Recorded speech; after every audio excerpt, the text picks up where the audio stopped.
I had to make sure I wasn't dreaming when he said what he said. So, but I'm here, of course, joined with Nick Bodkins of the Bodkins Show. Nick.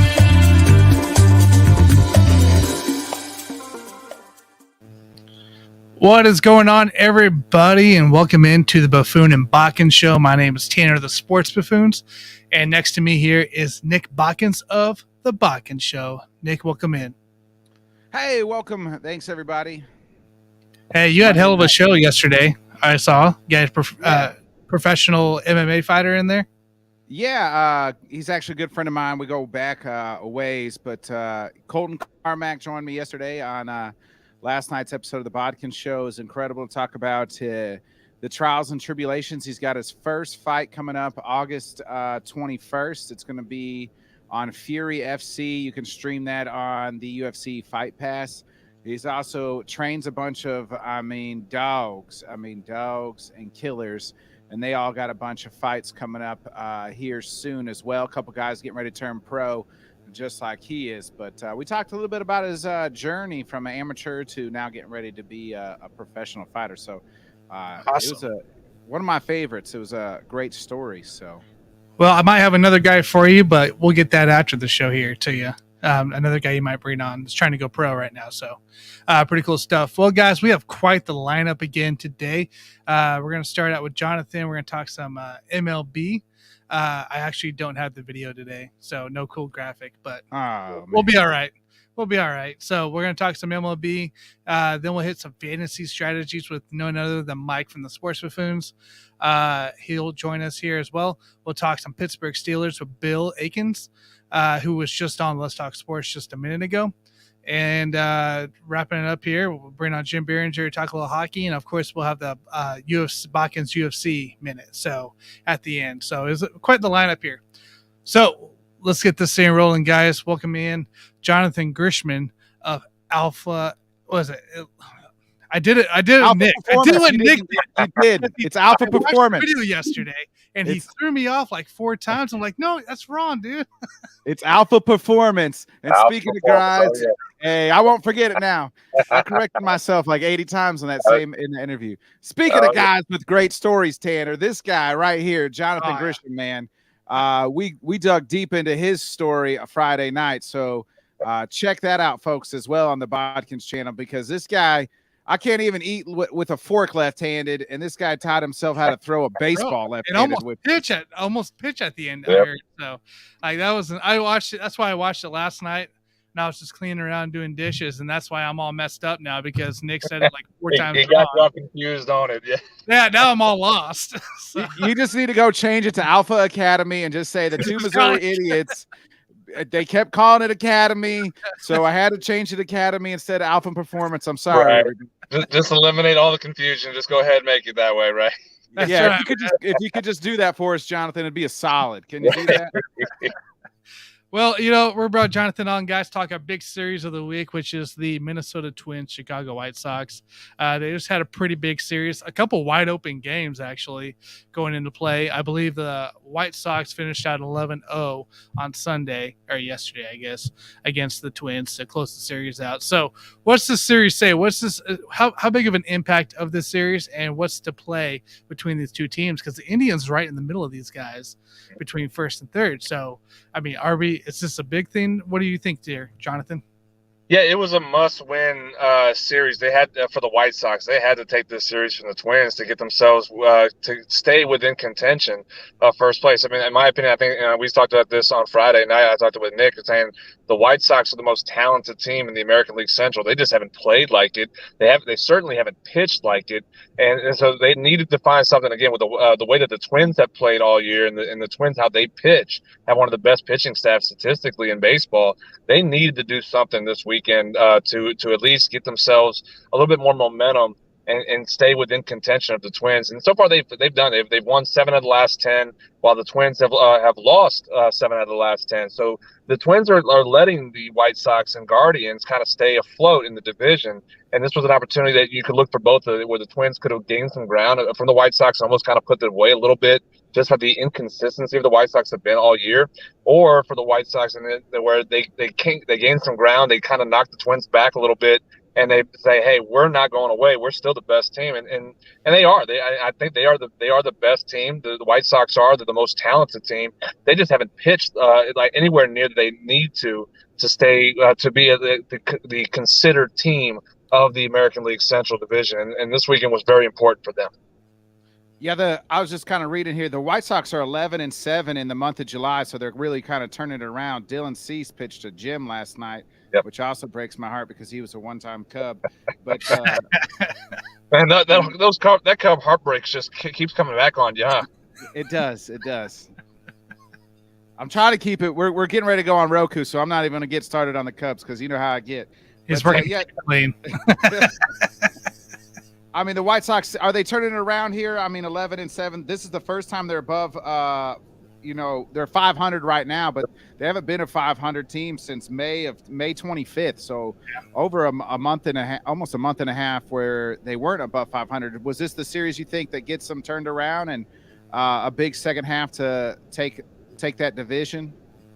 Yeah, this was. I think this was the momentum series that they needed to have. This was, like I said, almost in July, a must-win series for the White Sox. And the fact they took 2 of 3, they got to 500. They're still within 3 games of the division. They needed this. So I think confidence-wise, going to the All-Star break, knowing that you're still within reach, they absolutely got that confidence boost they needed.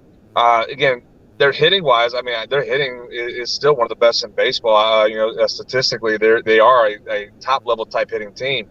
It's just they got to figure out the pitching side, and that's just maybe in the trade deadline here pretty soon they can make that move that's necessary to add that rotation piece, add a bullpen piece, maybe to at least lengthen that staff a little bit more and add a little bit more value to that staff that can complement the offense. But in grand scheme, they had to have won this series against the Twins to at least stay within that division race.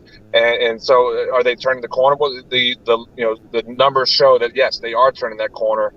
They're only being a hot team right now in the American League. So I could see them using that series as a springboard moving into the second half and really not only just catching the Twins, but also passing them and really separating themselves from the Twins at that point. Yeah, and I think injury history might come into play too for these two teams because a lot of these guys, White Sox, are banged up early. Right now, I think all they got is Luis Roberts, who is the home run leader for that team currently on day-to-day, but it's the All-Star break. He was just leading into it, took a day off, whatever. I don't think it's going to be that concerned. But the Twins always seem to have some kind of injury bug towards the middle to the late of the season, no matter how well they're doing. Currently, Austin Martin has a wrist injury, not to be thought season ending yet. Ryan Jeffers went out, their catcher. They still have Kenta Maeda, who's trying to recover from on a 60-day IL, and it sounds like he'll be maybe coming out of the bullpen sooner than later. And then Miguel Sano. Granted, he hasn't really been effective in the past couple of years, but still a bat when he's on, he's on. So what are we thinking here health-wise? Does this maybe help the White Sox a lot more than the Twins? If I'm a Twins fan, I'm very concerned right now. And again, the offensive side has played well, but the pitching staff was carrying the team. And you named off some decent players that are can be difference makers. They said Miguel Sano is a difference maker when he can catch fire. But you don't have the ground. They're not like the Yankees where they're up 13 games and they have some room to give. 3-game lead at the All-Star break's nothing right now. So I think this is the turning point for both teams where if you're the White Sox, you have to do something now. You have to make that move. This weekend was that move they made. If you're the Twins, you're kind of panicking a little bit right now to say, we're down a little bit with some players. We're injured right now. We just lost 2 of 3 to our White Sox, who has been the class of the division the last few years. They've got to make sure they can kind of figure it out a little bit right now, ride the ship till they get healthy. It's hard to do right now in the dog days of summer, though. I mean, the injury bug is very known to a lot of these teams at this point of the year. And if you're the Twins, you got to find a way to keep the ship afloat till you get these guys back, and hopefully you kind of start pulling away as we get into August and September.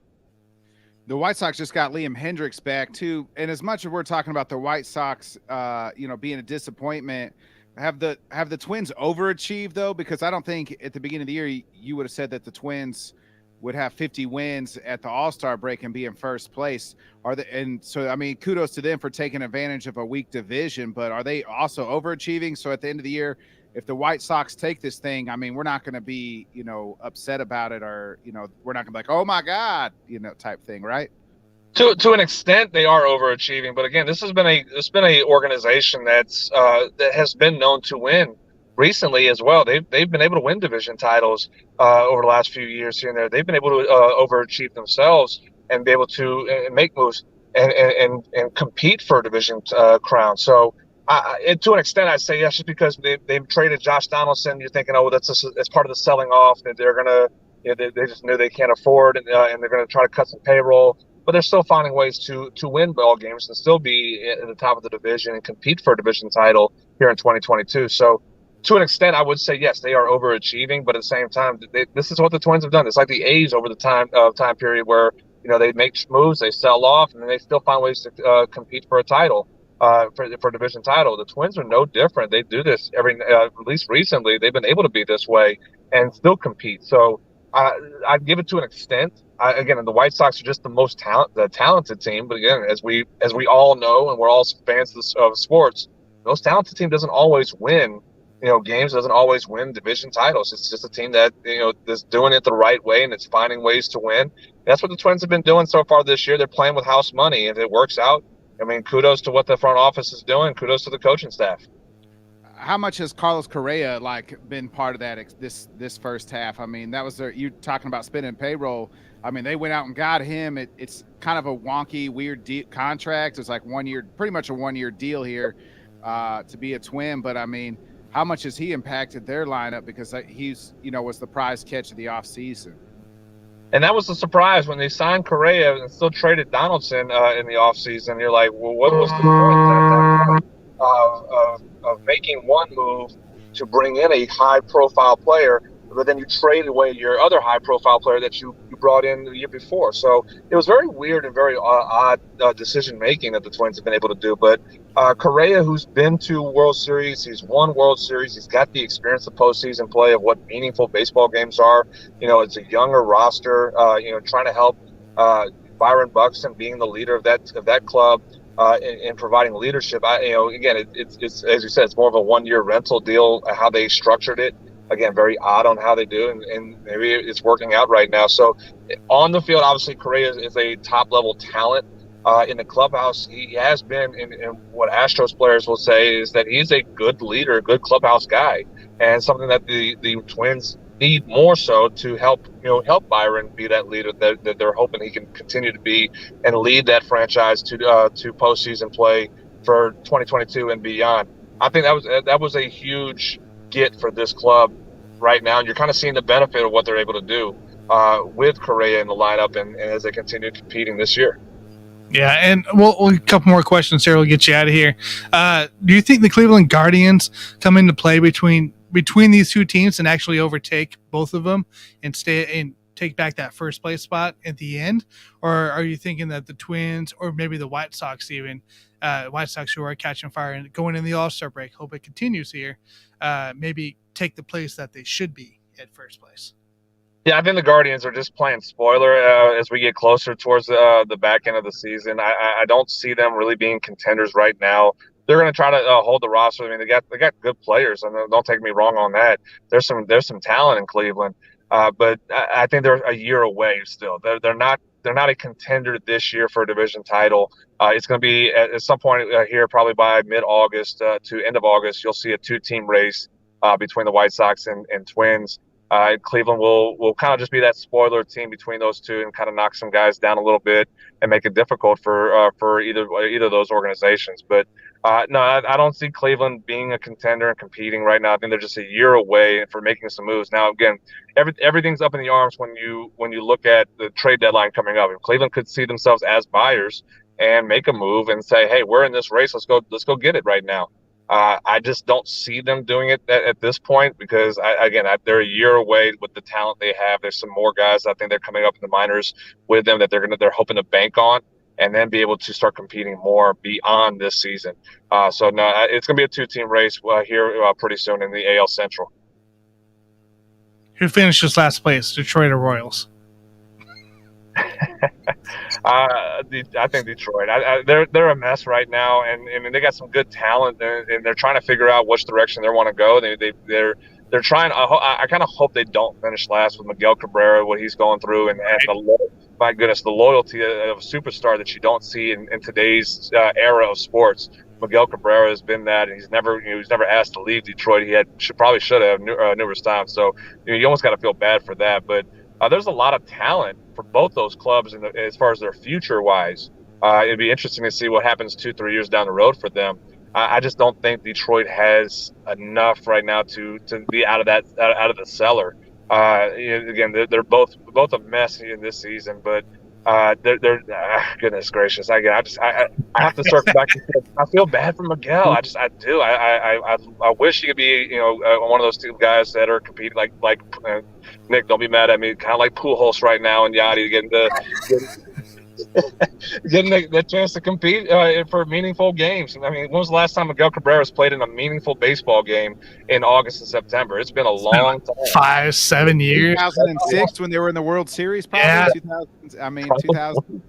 So, I mean, I feel bad for that, but I think the Tigers are going to be the team that finishes in last in that division. I hate it for Miguel, though. I hope they do. Take that, Javi Baez, and all your money. You wanted to leave. Didn't want to come to Chicago and go to Detroit. Stink up there. Stink up there. Well, man, I appreciate you joining us. I know you got to run to practice here, so go whip them up into shape here. Appreciate you joining us, and we'll maybe talk next week. I got a game in Milwaukee going up to, so we'll figure that life out later, man. So awesome. Well, thank you, Jonathan, again. Appreciate it, guys. I'm about to go sit in this 110-degree heat out here in Texas. So be envious. It's coming my way. Don't worry. Better you than me. See you, man. Take care. That was Jonathan Grishman of Alpha Performance. Attaboy. It was a good time. Just for quick context, because we're talking about that Central League, I was just looking at the standings. So right now the Twins are up 2 on the Guardians and then 3 on the White Sox. That's the closest race there is in all of baseball, is that between like 3 teams. Obviously, you got the Mets and the Braves are right there, but the third team's not quite there. And looking at the wild card, because if you don't get in, you got to shoot for the wild card if you're not going to win that division. Cleveland's 2.5 back of that second wild card, and the White Sox are 3.5 back. So they're all still kind of in it, but I mean, you look at the teams that their best bet is to try to win their division, because you look at the teams that are trying to fight for those wild cards. You're looking at Tampa, Seattle, Toronto, Boston, even Baltimore's now entered that conversation. 10-game win streak. Yeah. So, that's the Mariners and the Orioles are the 2 hottest teams in all of baseball right now. Yeah. Who would have thought we'd be talking Baltimore Orioles come All-Star break? Get out of here with that. So awesome. Well, hey, let's shift into something else here. NFL time, guys. Let's bring in Bill Akins for Pittsburgh Steelers. I know you just got off your Let's Talk Sports call with Dan there, so I appreciate you jumping on with us right afterwards. Hey, thanks for having me, guys. Yeah, definitely. I always love watching your stuff, by the way. I usually try to tune in. If I can, I tune in after, so always a good time. So let's talk some Pittsburgh Steelers, man. All right. You guys finished 9-7-1, and it seems you guys always have a tie somewhere. It's maybe every other year, but it's always there. That was a horrible tie to have last year against the lowly Detroit Lions. Let's face it.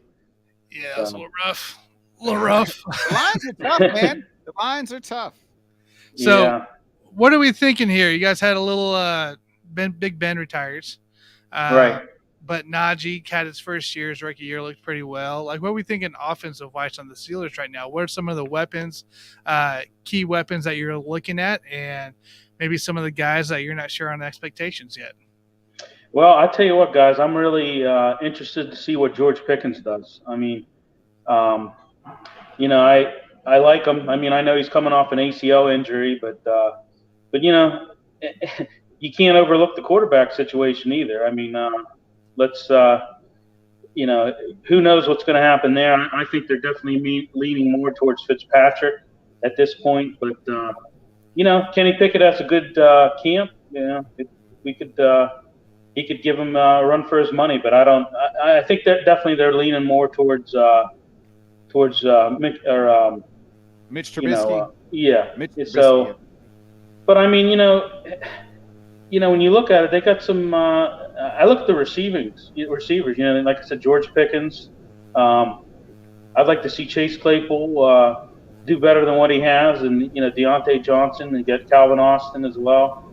So they all bring attributes to the Canada system.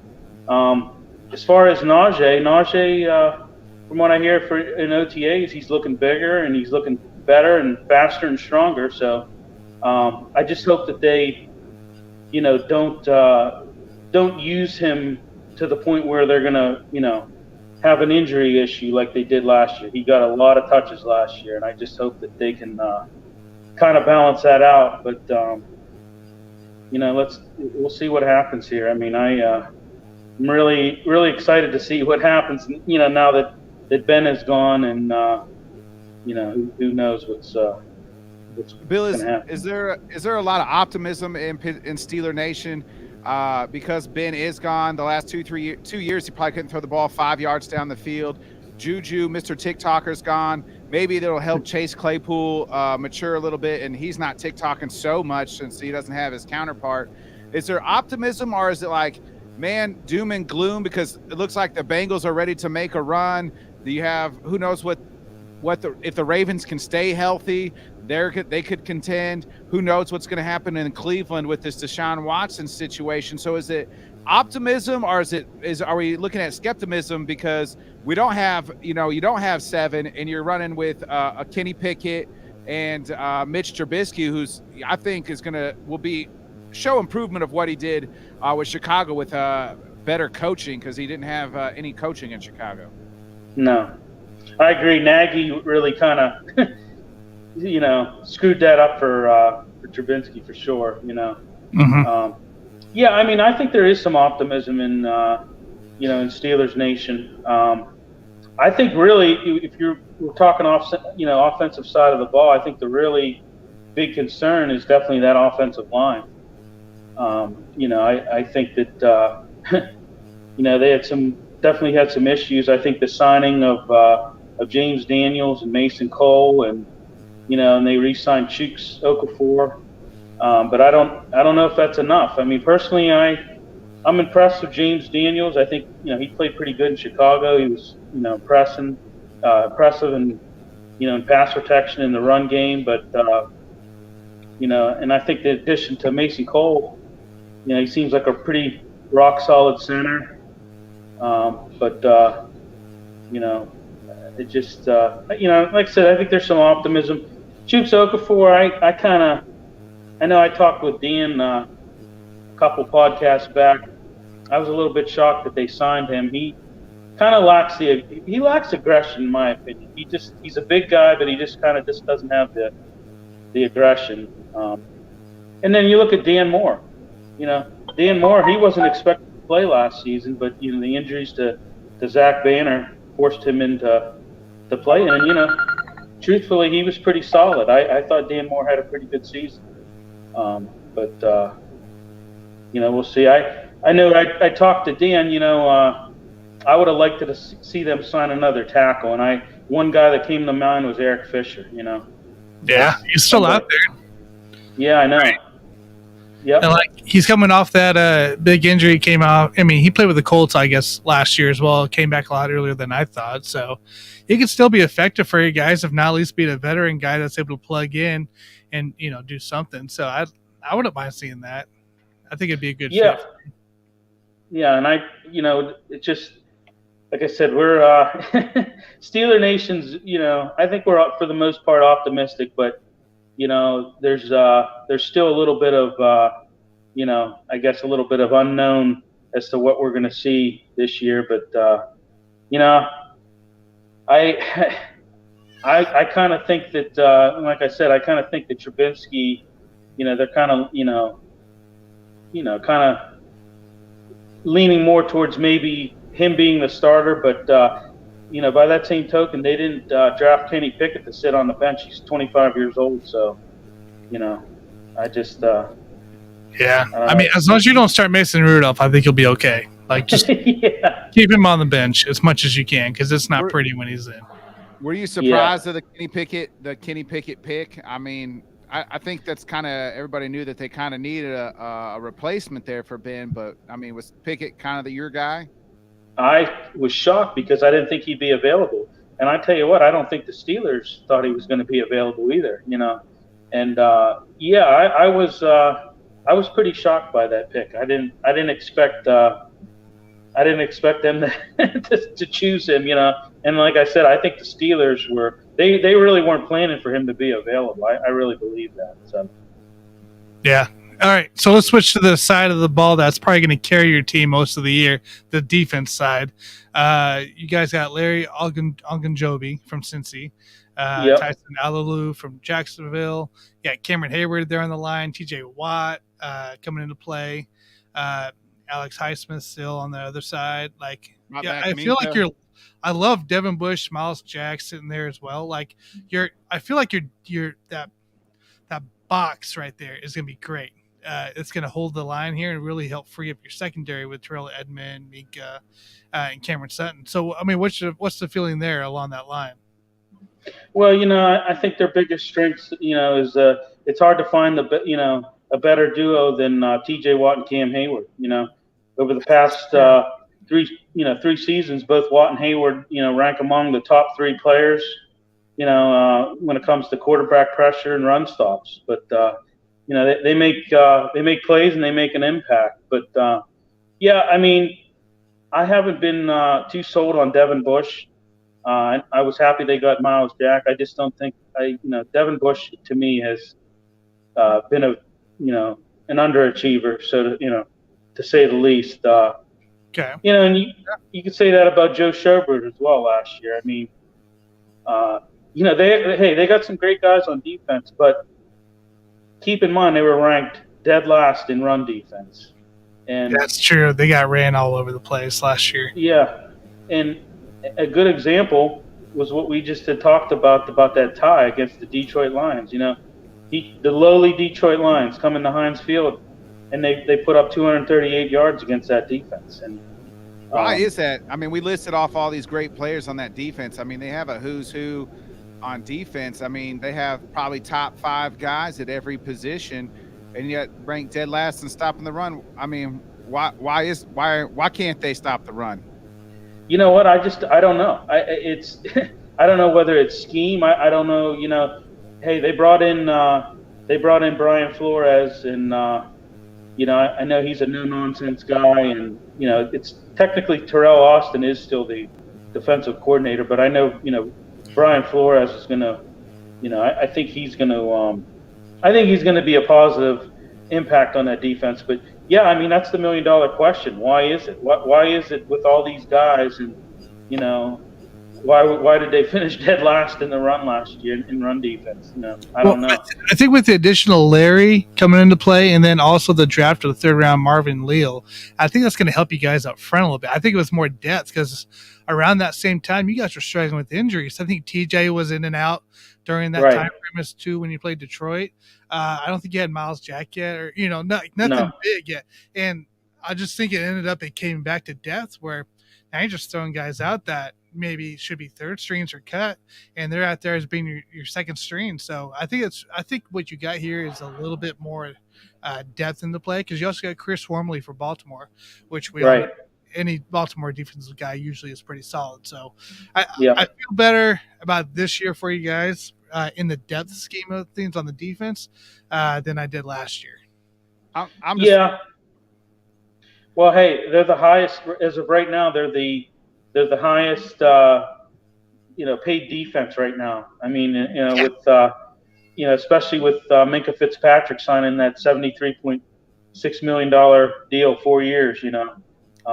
He's getting paid to be the best safety, and he needs to be the best safety. And like I said, they have the highest paid defense, so it needs to be the best defense. And I think they're going to be better than what they were last year. But that was kind of my next question, Bill. I'm looking at your schedule, man. There's not a lot of cupcakes there. I'd say you're going to be a dog in a lot of these games because you play. Your division's one of the toughest in all of football. You have the AFC East, and you have the Buccaneers in there as well. Yep. So the Eagles, it looks like you play a lot of the NFC South too. So, I mean, what's your realistic record here? The Steelers, is this the first year? Mike Tomlin's never had a losing record, and I'm not saying that's going to happen. I mean, but this could be the year that it does happen. Well, honestly, guys, I'm looking about 8-9 with them. I think they could win 8 games. The only thing I can see that's halfway decent about that schedule is the fact that they only travel 5,000 miles. That's very true. Yeah, that's very true. I mean, yeah, they're going to be the least traveled team this year, schedule wise. Like I said, they only travel a little over 5,000 miles. I mean, I think 8-9 is is a safe prediction. We'll see what happens. Like you said, it's a tough division. We've got every year you have to deal with the Baltimore Ravens, and the Browns. I mean, who knows what's going to happen with the whole Deshaun Watson thing? We're still kind of waiting to hear from. Looks to me like he could possibly be in the clear here and be playing. And then, hey, you still got the Cincinnati Bengals you got to deal with, who were, made it to the Super Bowl, last year. So they're going to have their work cut out for them, definitely division-wise. But I don't know. I mean, it's just going to it's just tough. It's tough. If Tomlin does fall 8-9, which that would be his first losing record as a Steeler head coach, I mean, you're not going to make the playoffs with that record either. I mean, is Tomlin's seat getting hotter because that Super Bowl win and those Super Bowl trips? I mean, that was over a decade ago now. How much time does he have left in Pittsburgh? And is there somebody that's gonna you turn your head to? I mean, how hot does a seat get for Mike Tomlin if they miss the playoffs? Well, hey, you got to look at it this way: 3 playoff wins in the last 10 years. So I mean, that's Mike McCarthy country right there, folks. Exactly, and I mean, without the losing seasons. Yeah, exactly. You would think that he would be on the hot seat, but from what I'm hearing, he's he's really not. I mean, I know they've said okay, he hasn't had a losing season, but he has. They've underachieved. Let's face it, they've underachieved. Mm-hmm. And with the rookie quarterback, new quarterback coming to play, Big Ben retire, it's all going to be kind of a push aside whatever happens this season because he's not going to get hit for it in the end. Right. The Roonies change football names on their stadium, but they don't change coaches. You know what I mean? So, hey, until you have a losing season, maybe we'll look at it. I don't know. It's a big debate. But anyways, Bill, I appreciate you joining us, talking some Pittsburgh Steelers. I'll definitely be reaching out again to have you on our Wednesday show when it's time good, guys. Steelers on that one. So, sounds good. It, Thanks for having me. I got the before we get, I got the Steelers finishing third, probably, maybe last. I mean, just the Deshaun Watson's my only factor, but for me, I like the Bengals, the Ravens, and then depending on what happens with the Browns situation, that's just, I mean, and it's tough because the Steelers got the talent. The Steelers have the defense, and that's the big key there. And I don't know. It's between third and fourth for me. I really have to dig into the schedule a lot more because you got the Ravens twice within a couple weeks, and if you have that on the back half, that could be a wild card killer right there. It sure could. Yep, I agree, guys. So awesome, Bill. We'll catch up with you later, man. I appreciate it. All right, guys. Thanks for having me. Thanks, Bill. Yep. That's Bill Akins. He talks Pittsburgh sports with Dan on Let's Talk Sports. Usually Sundays. He had to reschedule due to some health conflicts, so he was on earlier today. Make sure you guys go check that out and catch it here. So our next guy here is a guy, he thinks he's good at fantasy football. He went undefeated one time and got all excited, all big and bad. He lost last year in the championship round by 1 point due to a Bobby Wagner injury and a AB walkout in the middle of the game. Mike Settle joins us of the Sports Buffoons. I thought you were going to say a guy who knows fantasy. I was expecting Ryan Larson. Yeah, but Ryan Larson didn't lose by 1 point in the fantasy game due to a walkout. Am I just here to get bagged on now? Is that what's going on? I wasn't bagging on you. I would never do such a thing. Yeah. I was the Imperial Goats a few years ago and went 17-0, and last year once again led the league in points scored, but Antonio Brown and Bobby Wagner just screwed me over. Well, I mean, if you're playing with the likes of guys like Tanner, I mean, that's like saying you're the smartest kid in the special ed room, my friend. Well, the last time Tanner did anything worth the crap, it was Peyton Manning in 2015. Peyton did carry me, and he was Mike's daddy then.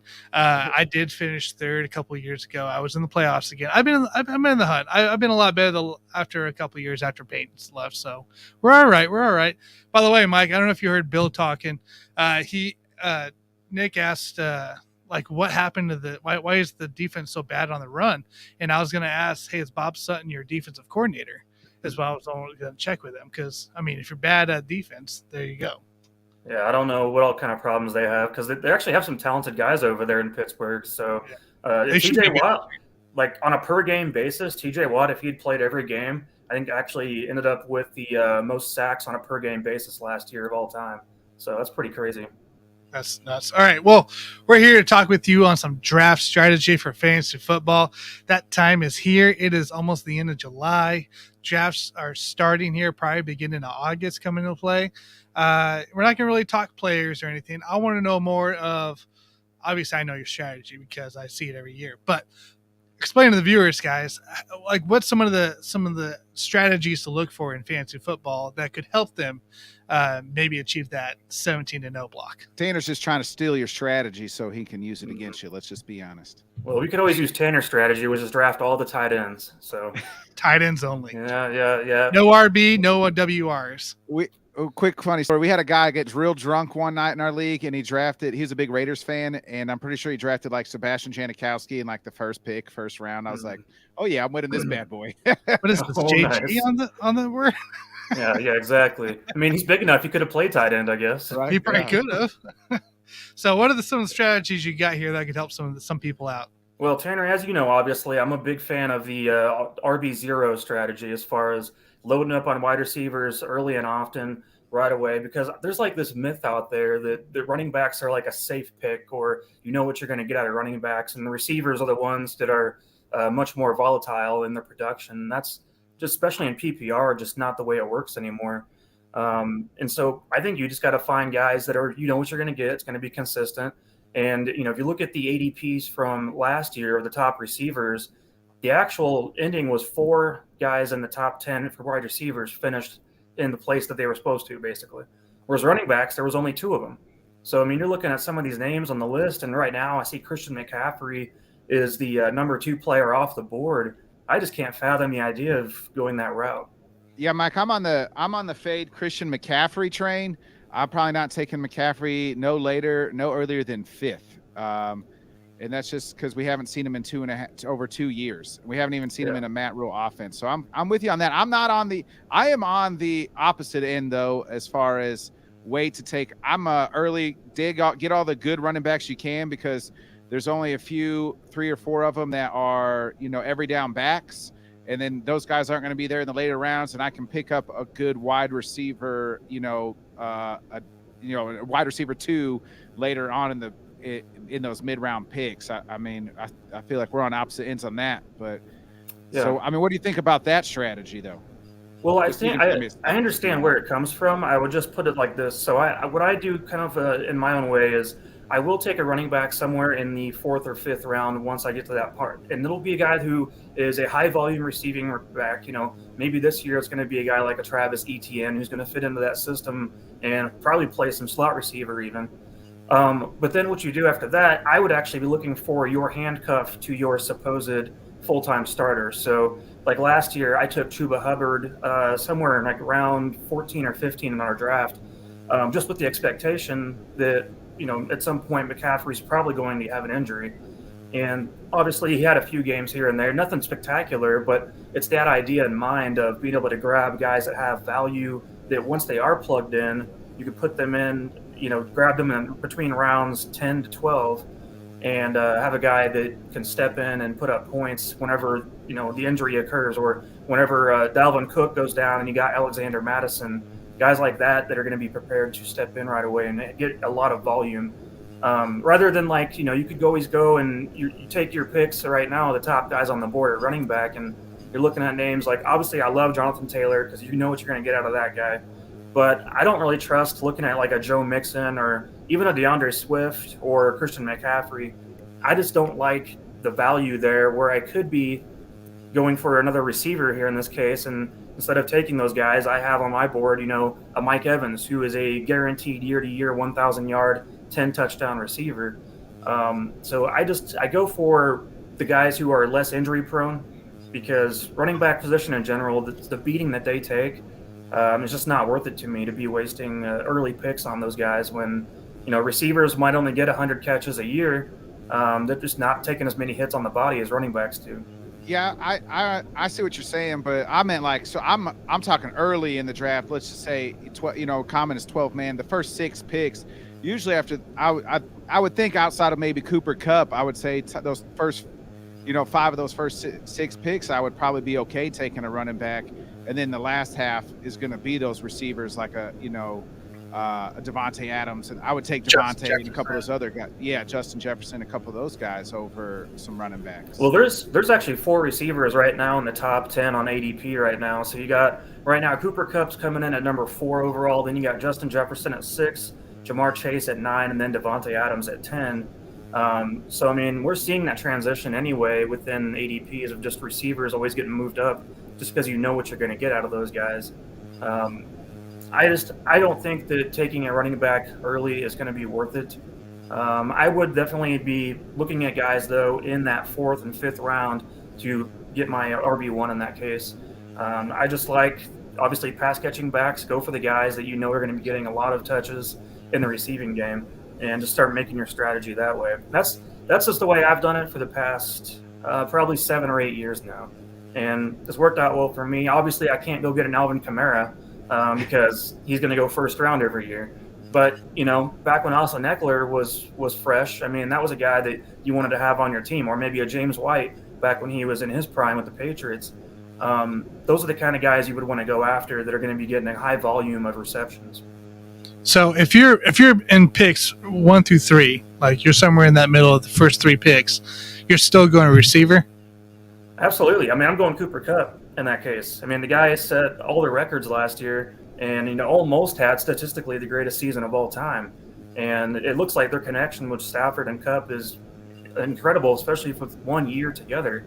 I don't see it getting any worse, and he's going to be reliable. You know what you're going to get. You have consistency with a guy like Cooper Kupp. The only one I would probably take ahead of Cooper Kupp would be Jonathan Taylor, just because he is the exception to my rule, and because he's going to be a guy that gets 300 to 350 touches over the course of the year.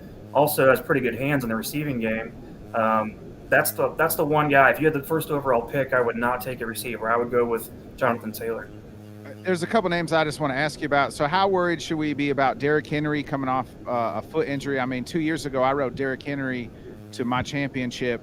It was actually, my team name was King Henry Cooking on You, because I was able to get Derrick Henry and Dalvin Cook in back-to-back picks. So, yeah, I was feasting. And then the new names, we're talking wide receivers here. I mean, how worried should we be that Devontae Adams has got, Derek freaking Carr instead of Aaron freaking Rodgers, and you got Tyreek Hill, who's always a top 10 wide receiver, top 5 wide receiver, and now he doesn't have Patty Mahomes anymore. He has Tua time. Yeah, that's going to be a big difference for sure. I think the thing with Tyreek, though, before we get to the Derrick Henry thing, is that he's still going to be used a ton. He's going to get a lot of volume in that offense, and they might use him similarly to the way that they used Deebo Samuel with the 49ers, just out of the backfield more, using him in that kind of role. And that's something he did with the Chiefs in the early first couple of years of him playing in Kansas City. We'd use him out of the backfield a lot. You always have, obviously, your jet sweeps and stuff like that. He's going to be a guy that's going to get probably 100 to 120 touches over the course of the year, regardless. You just might not have as many of the explosive plays down the field that you saw in the past with the prime combination of Tyreek and Patrick. As far as Derrick Henry goes, I still like Derrick Henry quite a bit. It is something to be weary of course. But But then again, guys like Dalvin Cook, guys who have injury histories, we're still looking at those guys in the first round too. And I don't know that I would go that route. My only problem with Henry is obviously in PPR formats, he's not as much of a value as he would be in a standard league. And as you know, he would be one of my things that goes against my rules as far as taking receivers. So I would definitely take a Jamar Chase, Justin Jefferson, even a Devontae Adams over Derrick Henry in that situation. Because right now he's going as the 5th overall pick in ADP. But I do want to point out one thing about Devontae Adams. So he's close to turning 30 here, and there was not a single receiver last year that was 30 or older in the top 10 in fantasy football. The actual average age for receivers is 25.9 that were in the top 10. So you obviously want to find guys that are in that obviously it's a young man's sport. So you want to find guys that are going to be, veterans, but at the same time, not getting to where they're too old yet. So obviously there's some names on there that you would not want to be looking towards. Instead, obviously, you go towards the younger guys. Jefferson's an ideal pick for that. Obviously, Deebo Samuel, we expect him to still put up good numbers. Tyreek Hill still is 28, so he's still good for another couple of years. But it's a young man's sport, so get your young receivers would be my key right there. All right, how about rookies? I know you love looking at rookies here during the fantasy draft.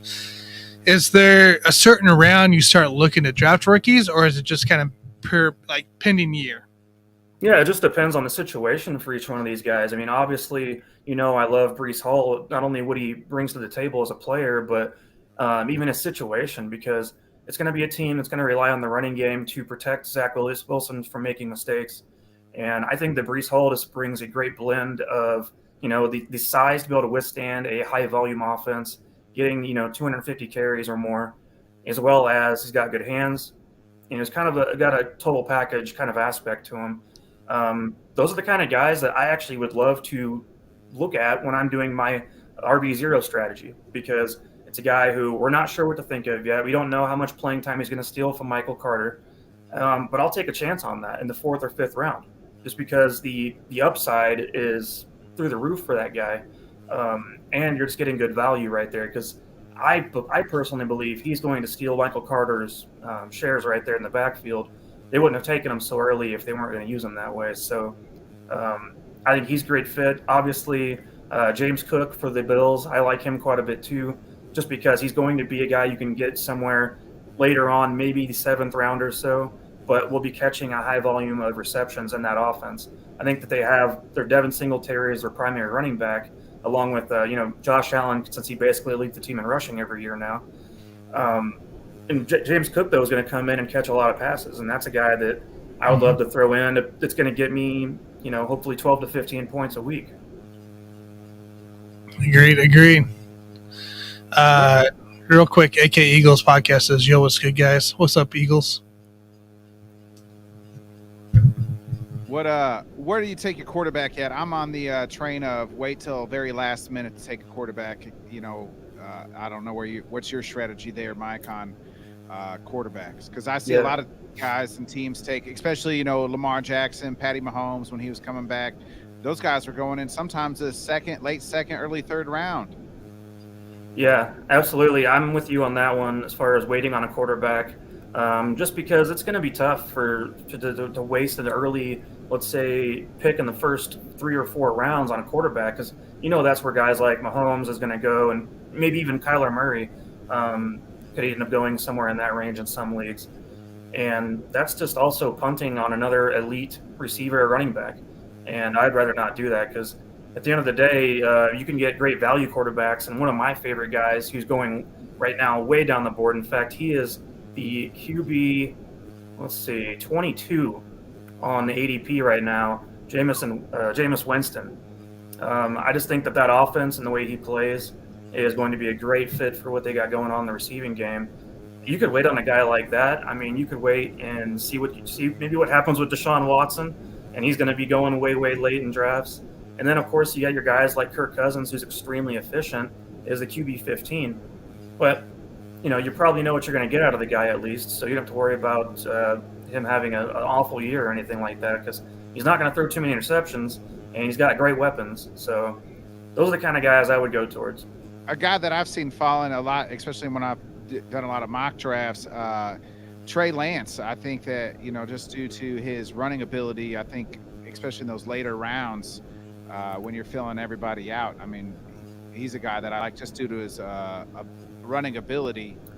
Right, and it kind of reminds me a little bit of Jalen Hurts from last year, as far as we've seen a little bit of him, but it's a lot of unknown too. Obviously, only completed 57% of his passes last year in limited work, 5 touchdowns, 3 interceptions. You pretty much are banking on his running ability being what gets you your points, because I don't know what he's going to pan out to be like as a passer in this league. And if he's a bad passer and turns the ball over too often, they might end up having to sit him down or come with a different approach. I personally am not the biggest fan of Trey Lance yet. He's got a lot to prove to me. I said the same thing about Jalen Hurts last year, though, and I think Hurts ended up being a top 10 quarterback in fantasy at the end, primarily due to that running ability. So, those guys are interesting to watch unfold. I probably wouldn't go as risky of a route on some of those guys just because I'm already going to be gambling on running backs. I don't want to gamble on getting late running backs and gamble on getting an unknown quarterback that we don't know what's going to happen with them. Yeah, I think Trey Lance is this year's Tua. So, we'll see what happens. A lot of hate towards it. Don't like it. Think injury is going to happen. I know.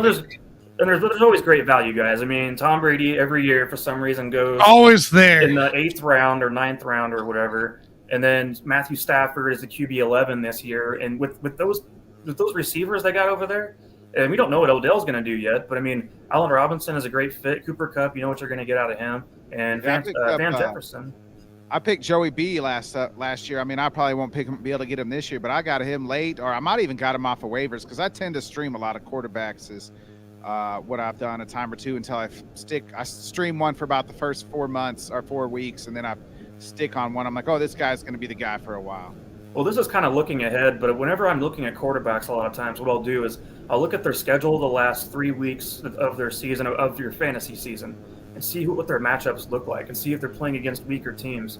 Because at that point, I know you're putting the cart before the horse, but I like to get myself prepared knowing that I'm drafting this guy with the expectation that I'm going to be in the playoffs and be in the championship because I want to have him playing against, the Lions or the Jaguars. You know what I mean? And I'm not sure who's playing in those teams and what week yet, but it gives me an idea as far as what kind of maybe a backup quarterback I want to go after that has an easy schedule down the last few weeks of the season. And then I got one more question. The tight end situation. I always usually wait on tight ends too. I don't know what's your strategy on tight ends. If it's not Kelsey or Kittle, I mean, who gives a damn, right? Yeah, I feel that way too. I mean, if you miss out on Mark Andrews, Travis Kelce, or George Kittle, then just hold off and wait because at that point they're a mixed bag and a lot of them are all going to end up in the same range anyway. I mean, Kelce and Andrews last year, obviously, and Kelce does this every year. We know what you're going to get out of him. He puts up wide receiver, WR1 numbers. And if you don't get a guy like that and you're just going to bank on, going down the list here and finding a guy like, let's say, a Cole Kmet, I mean, you could wait on him and get him sometime down in maybe the 11th round or so. I just don't think it's worth it at that point if you don't get one of the top guys to be wasting time on like a Dalton Schultz or a TJ Hawkinson. Because at that point, you're taking those guys in the 5th round, and to me, you can be using that 5th rounder on either your RB2 or, in my case, would be the WR4. There you go. Awesome. Well, hey, that was great strategy, Mike. We appreciate it. Thanks for hopping on too for about a couple minutes here. So thanks, guys. Tanner's taking a lot of notes. Yeah, I can't show you my notebook. It's not on the couch or anything, but don't worry about it. Yeah, I'm gonna start throwing out random names I don't like just to get Tanner thrown off the game here. Cole Kmet. Got it.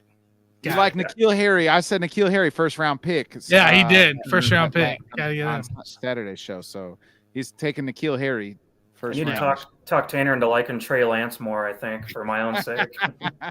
Go for it. All right, guys. Thanks, Mike. We'll catch you later, dude. See you, Mike. That was Mike Settle, guys, for Sports Buffoons. He'll also be on the Fantasy Football Academy that Let's Talk Sports will be presenting here later on in August. So it's be exciting to listen to him and kind of hear for strategy. He'll have more to elaborate on and stuff. So good stuff happening. All right, guys, it's time to turn the attention to Jim Behringer. We're going to talk some NHL free agency, a little hockey talk here. I know he was on also earlier with Dan at Let's Talk Sports, talking a little bit. I chimed in a little bit there. But, Jim, what's going on, man? Yo, what's good, guys? Not much, just off-season wrapping up. And, now it's the quiet time, even though there's a couple of big fish still out there on the market. Everything's pretty much quiet, and that's probably how it's going to be for a while. Tanner, you should have called this section "Learning Time with Jim" because that's what we do here every Monday with Jim. When I get my new computer, I'll make all sorts of little cool videos, and I can actually play them on the computer. And we'll just have little segments: learning time with Jim, fantasy football strategy with Mike, and then in the big series with Jonathan.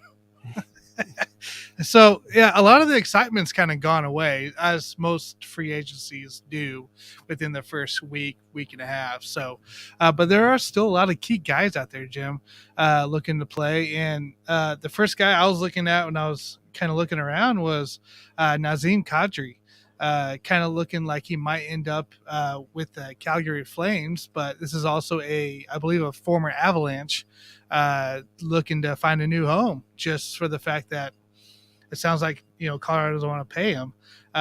So where does Nazem end up? Yeah, it's a good question. I mean, Kadri, he was a second line center for the Colorado Avalanche. He played a big role for them last year. He also moved up to the first line when McKinnon was hurt, Rantanen and guys were injured. Put up one of his best seasons of his career, and he was vital to the Avalanche winning the Stanley Cup. I mean, he broke his thumb late in the Western Conference Final, but he comes back in Game 4 the Stanley Cup Final, scores the overtime goal. Nobody knows he scored except himself, and now he's looking to get a pay raise because he was on he was making $4.5 million against the salary cap. He's definitely going to get a raise, but the thing is the more this drags out, and he has every right to drag this out and weigh his options, but the more this drags out, the more you wonder if Colorado's going to figure out a way to just get him re-signed for a couple years and have to deal with it down the road again, because how vital he was to this team. Because Calgary's got their own issues with trying to re-sign Matthew Tkachuk, and obviously they need to replace Johnny Gaudreau. But the more you wonder where the seats at the table are getting filled, you wonder if Kadri just re-signs for maybe 1-2 year deal with Colorado and deals with it in a couple of years when the salary cap goes up, a few more $1 million. Yeah, and you talked about a little bit with Brat earlier for the Devils. Is this like a similar situation where you sign them on, say, hey, you're going to get paid, but we're going to sign you right now to the team-friendly deal, essentially? Yeah, I mean, that's something they need to look at potentially. Go look at be like, hey, look, we'll give you a little bit of a bump, maybe to what we can afford to give you, and then later down we'll make sure you hit it big. But the thing is with Colorado is Nathan McKinnon's deal is up at the end of next year, so they're going to try to re-up him for a bigger contract. But you have to be careful because you with these teams, not too many teams win the Stanley Cup with guys making over $10 million. So everybody's gonna have to try to keep it within that range. And if the salary cap does end up going up, maybe we see a champion with a player making over $10 million. But it's definitely hard. Colorado definitely trying to do that. And as like you said, Jesper Bratt's a different situation because he's a restricted free agent. The Devils have his rights for salary arbitration purposes, and they're gonna try to work something out. My personal opinion is I think they should go short term and say, hey, make you prove it again, and then we'll pay you later on if you do it again. Speaking of your Devils, I noticed they got is it Palat? Yeah, Palat. Yep. How big of a signing is that? Is that because he's coming from Tampa Bay to the Devils? Yeah, no, that's a good signing for New Jersey and Tom Fitzgerald. I think he brings a winning culture and a winning attitude to New Jersey and leadership. He even said in his after he got picked up in his Zoom meeting that he said, look, I lead by example on the ice, but if I'm not afraid to say something in the locker room. And I think this Devils team needs it. They're so young. They're one of the youngest teams in the league. And, Palat, a guy who knows how to finish games, whistle to whistle. I mean, he set up the play with Kucherov to Ross Colton in game 2 against Florida in round 2 when Colton scored with like 0.8 seconds left. He knows where to be. He's a great passer. He's got good vision. He's going to fit into this room nicely. Some people are not fan with the $6 million. I'm like, I don't know what you expected. This guy won 2 Stanley Cups. He's been a proven winner since he's come in with the Lightning. You're not getting a bargain for Andre Palat, and it's a good deal for them. And like I said, they bring in a winning culture, a winning attitude, and a guy who can lead by example, similar to what they bring in with Brandon Smith on defense, where he can mentor the young players and just bring a different attitude to this team, because too much losing has gone on, and they need to change that. Yeah, go ahead, Jim or Nick. Go ahead. So one guy we talked about last week, it looked like he was leaving town, was Malkin, and then he signs a pretty big contract here to stay in Pittsburgh. I mean, would he have got more money on the open market, or did Pittsburgh just say, "Hey, you're our guy," and gave him the most money? Oh, he definitely would have got more money on the open market for sure. Somebody would have paid him more. But I think, Ron Hextall realized that he has to keep this core together. I think it was a little long in the tooth for Malkin, the 4-year deal. I think they're going to regret that within 2 years, because I think that's the window for the Penguins right now. Letang 6 years as well, a little bit long, but they each got similar AAVs, 6.1. And then Ricard Raquel get that 5x5. That may hurt them as well, but they wanted to keep Sid happy, and they wanted to keep that core together. And eventually, as we talked about last week, and as I said earlier with Dan, Pittsburgh's going to be in a similar situation Chicago is in. I doubt it's going to be a 10-year rebuild, but when you have guys long in the tooth and still trying to keep your championship window open, you're going to have to make tough decisions down the road, and they're going to have to rebuild shortly, because they can't keep relying on this team to do anything, these same guys to do anything as they keep getting older. And that goaltending, we'll see what Tristan Jarry does, how he bounces back, but you're telling me Jarry and Smith's going to win you a Stanley Cup in Pittsburgh? I'm not so sure. So another guy out there that I'm kind of shocked actually is still out there, Patrice Bergeron? Yeah, Bergeron. Yeah, I mean, Bergeron? Yeah, technically he's out there because he hasn't officially signed his new deal yet with Boston. So he is going back to Boston, though? Yeah, he's going to go back to Boston, because he said to Pavel Zacha when Zacha got traded from New Jersey to Boston for Eric Haula, he said Zacha said that Patrice Bergeron texted him, said he can't wait to see him at training camp. So Bergeron's coming back. I think the Bruins just have to work some stuff out cap-wise to get that contract official. Same with David Krejci, but they're looking to keep the band together up in Boston. Gotcha. And it says he's looking for it. Like they might do a short-term deal. Is I think 1 year. High money short-term or what? Yeah, I think it's going to be a 1-year deal. I think he's going to go year to year now, Bergeron, and decide when he wants to hang it up. Gotcha. And how do you say that trophy he won for the NHL Best Defensive Award? Is that Selke? Selke trophy. Yeah, you got it right. Selke? Okay. Yep. Cool. Just curious. Give us the best signing so far, and then the worst signing so far that I mean, to the most surprising signing was Johnny Gaudreau going to Columbus for sure.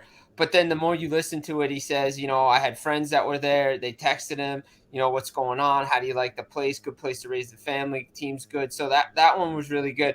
I'm not a fan of what Seattle's doing. I just don't understand it.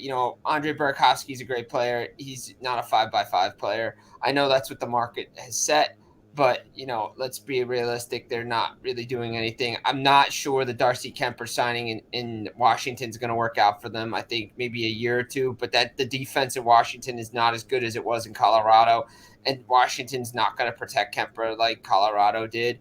Again, the Maple Leafs moving some goalies around. You're telling me you wouldn't take Jack Campbell over I'd take Jack Campbell over Matt Murray, but hey, Kyle Dubas is leaving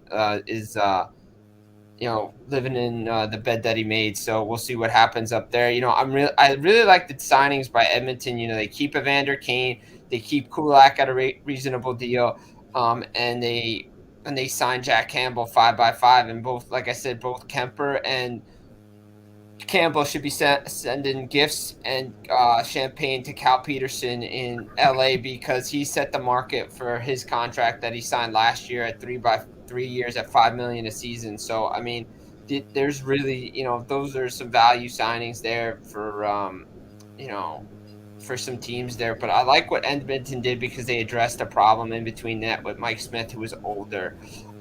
So I like those signings. Philly, I mean, look. If you want to look at a definition of not how to run a team the wrong way, Philadelphia and Chuck Fletcher is doing it. I don't know how you don't trade JVR to Arizona plus a first-round pick to sign Johnny Gaudreau. I just don't get it. But hey, that's why he's Chuck Fletcher, and then he signs Nick Deslauriers 4 years. I don't get it. I mean, I really, really don't get it. But hey, you know what? That's why I'm not a general manager, but I'm going to tell you that's not a good move. I like Claude Giroux to Ottawa. I like what they've done there. And, teams got better. Detroit got better. I like the Rangers signing with Vinny Trocheck. Maybe a couple of years too long, but it was still a solid signing. Helps them win faceoffs. But, yeah, head scratcher in Philly. But, hey, it's the Flyers. That's fair. So I do want to get your thoughts before we wrap up here. Bovada has their odds to win the 2023 Stanley Cup, and we're, like I said, about a couple weeks now, a week and a half to almost 2 weeks past the start of free agency. Colorado Avalanche is favored at plus 400. Then it goes to Panthers, Maple Leafs, Lightning, Hurricanes, and Oilers. Who's your pick to win, right, after all the free agency stuff's happened so far, to win the 2023 Stanley Cup? I mean, how do I not say Colorado? I mean, what they did at free agency, they keep Valerie Nichushkin, they keep Arturi Lehkonen, Josh Manson resigns, they keep their trade deadline guys, Darren Helm and Andrew Cogliano. They re-upped a bunch of guys there. Maybe if they add Kadri, I mean, look out, that team's going to run it back, and you have Georgiev as your goalie instead of Kemper.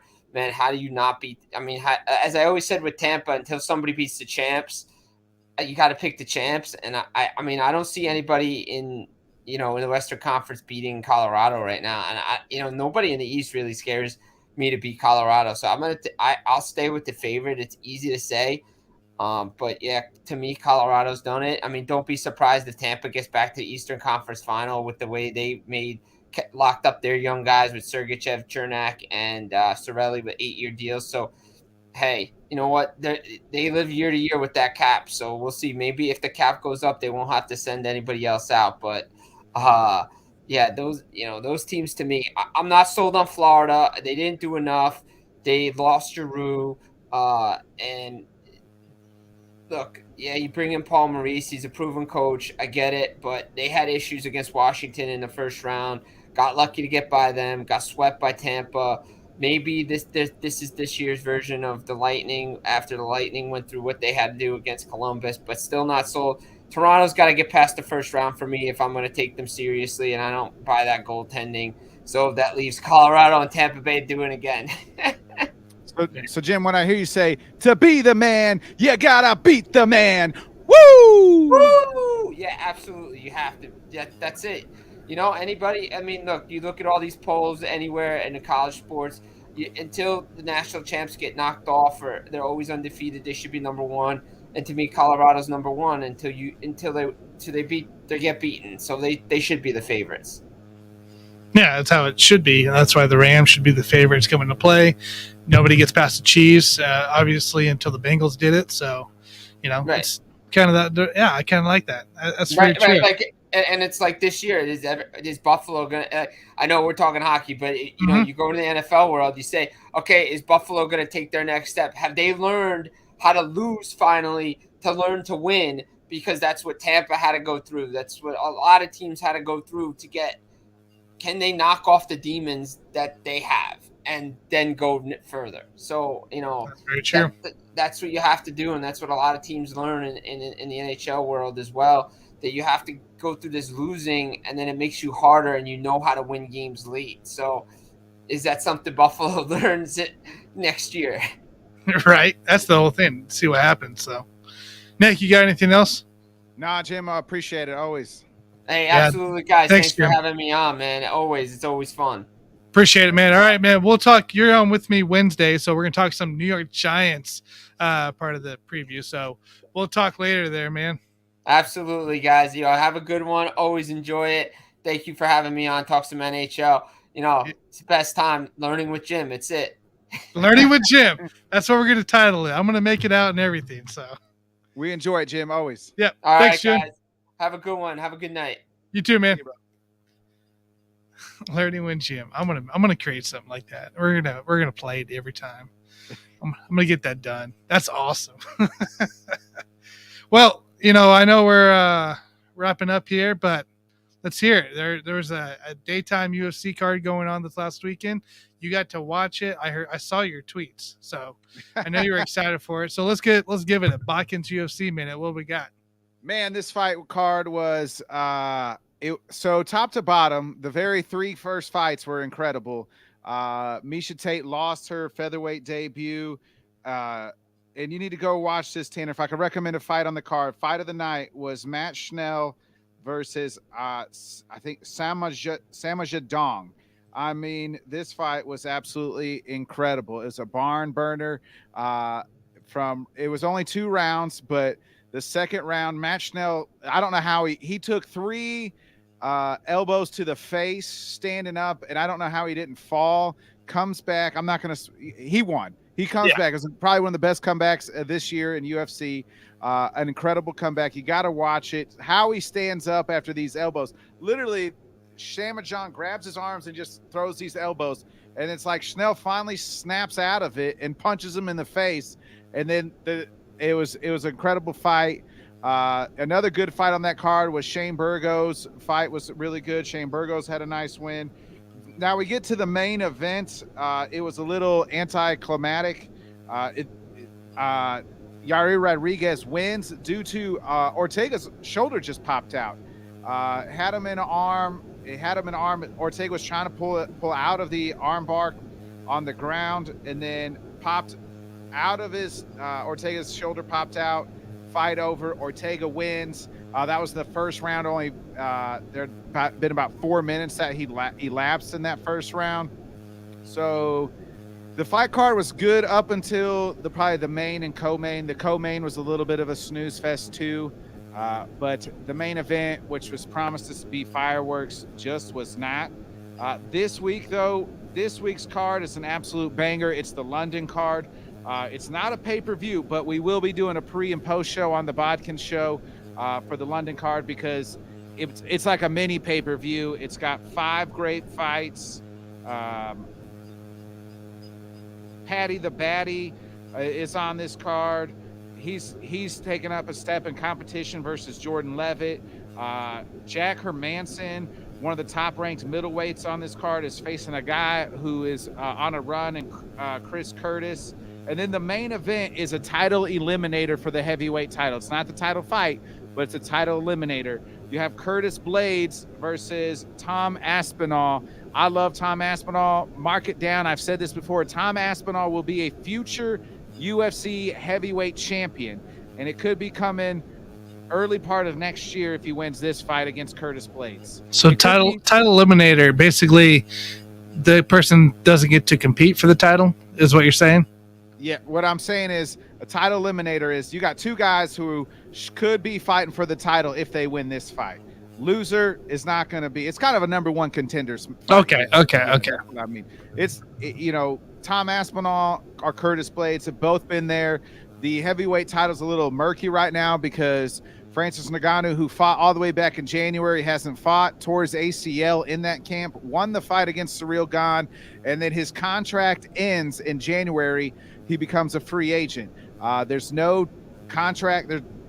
A new contract has not been signed. There's been rumors of a John Jones versus Stipe Miocic interim title fight, but that winner could eventually get either the winner of these fights, these guys, or this guy the winner of this fight on Saturday between Aspinall and Blades could say, give me the title shot or give me the interim title, because I'll be damned if they don't deserve it after this fight on Saturday.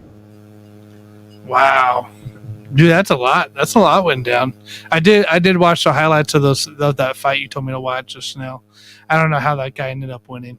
Yeah, there's just no way. It's insane. Schnell took about 8 blows to the face with a elbow, and just stood there. And would not go down. He would not fall down. No, he stumbled a little bit, but he never went all the way down. And then they got him.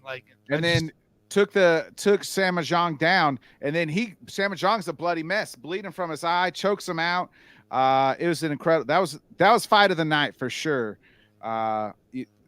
So yeah, it was a good fight weekend. This card on Saturday is another middle of the day card. So it's always the UFC middle of the day cards are fun because you don't have to stay up till 1 o'clock in the morning to watch them. So it's over.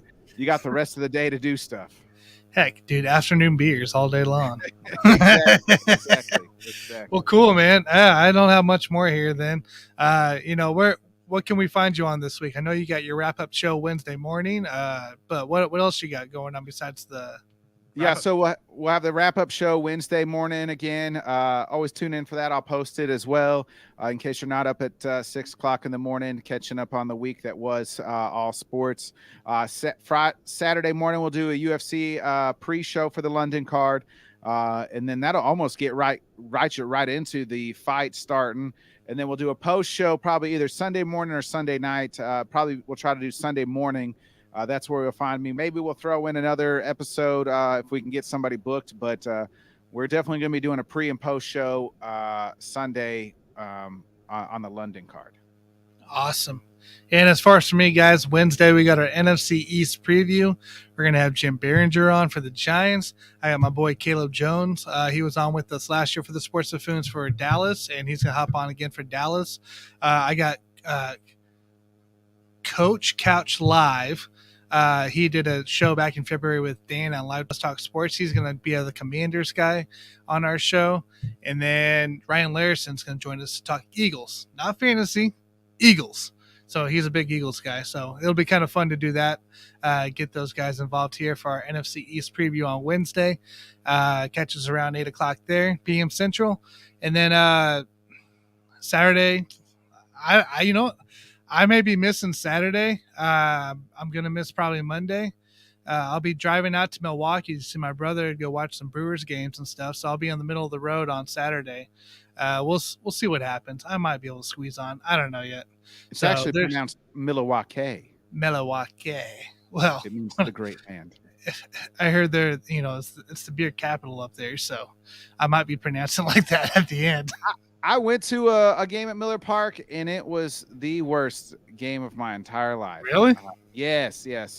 Story time with Bodkins real quick. So we went to Milwaukee, Cubs Brewers. It doesn't help that the Cubs lost on a walk-off, but it was late September, and they said it was the hottest fucking day in all of Wisconsin history. That day I went. So people were in the nosebleeds. We had nosebleed tickets, and we usually move down, but you didn't want to move down because that's where the sun was. And then everybody does this zombie walk of dead after the stadium, outside the stadium, across the bridge. It's literally like The Walking Dead. It was miserable. It was hot. I hated it. Everybody talks about how good Miller Park is, and I thought I just hated I was done. Well, I can't. I mean, I might be getting the family pass, Oh yeah. You get the hookup, so I might get the hookup. It may not be as bad. Yeah, you'll get the nice hookup with the air conditioning and everything. Oh, I wish. They had a little section out front. My parents went and showed me the pictures. As long as the sun's not out, we're good. But I looked at the weather. Right, it's supposed to be 102 here, all week, whatever. Next week, it's 80 degrees up there, dude. That's beautiful. I'm like, oh man, no problem. I don't care if the sun's out or not. Let's go. I'm in. It's under 100. I'm in. So, but yeah, you guys have to stay tuned. Check out Twitter. I'll let you guys know what's up between Nick and I for Saturday. I know Saturday he'll probably hop on with Dan for sure. JG will probably be on. Monday, I have no clue yet. We're going to talk about that. And next Wednesday, Jason and Mike will be on. I may or may not be. So, it's a big C. I don't even know what's going on. It's a big C what if. So, but yeah, make sure you guys catch us Wednesday, though, for sure. NFC East preview. It's going to be a blast. So, well, Nick, I ain't got nothing else, man, unless you do. No, I appreciate it. It's always been fun, folks. Make sure you guys head over to Let's Talk Sports. Make sure you like and subscribe. The Bodkins Show, like and subscribe. The Sports Buffoons, like and subscribe. Also on iTunes and Spotify. You guys are on iTunes and Spotify, correct? Yeah, make sure you guys give it a nice little 5-star rating. Even just unfollow, hit the follow button again. Give us that. Guys, just go to your favorite podcast destination. We're going to be there. Bodkins Show in the Sports Buffoon. So make sure you guys subscribe there. And then, in case you guys aren't noticed here, we are on Let's Talk Sports channel as well. You got the Buffoons and you got the Let's Talk Sports. So we're on Let's Talk Sports YouTube, Twitch, Facebook, and Twitter, on top of this Buffoons, Twitch, Twitter, and YouTube. So, we're going to be everywhere. And soon, we got Roku, Fire TV coming to play, dude. Oh, man. We're going to be everywhere. Next destination, we're making our own ESPN. Awesome, guys. Well, everybody have a great day, and we'll chat next week. See you guys. Forgot how to run StreamYard. Ain't on. Hey, everybody. Thanks for tuning in to the Buffoons and Bodkins Show. Make sure you hit that bell, subscribe, and follow for more content. Swing over to the Bodkins Show, subscribe and follow for him. And then also swing over to Let's Talk Sports Network and go subscribe to him because it's phenomenal for what he does. And there's a lot more to come on that channel between us as well. So make sure you guys do that. Thank you for watching.